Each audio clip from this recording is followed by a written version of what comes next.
Pakulo fonga o tianga wam e lo leo fai suyo na to den fai malanga mai tu sai fa mo mo mo lunga la vale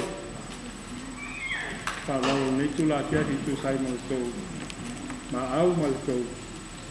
ta fa pia la ma ko ai mo ka pia o mo le flat le yo ale va tu ne o lo ma lo sia o to a ma lo fa kai atu de ai ai ngale lei ngale mo ko ai ya to to ma se che ma la tu fa pe to ke fa ki ngai ga ko o to no ko tu ta to ai lei o so fa ki le pa na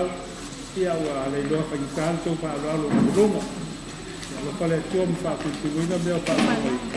ai sei ma ta lo ma la ni si la pe to fa ko ya tu to no bena la ia na mai ia fa ni si fa ai fa stai tere ya ngale lei Kato awai fa pe.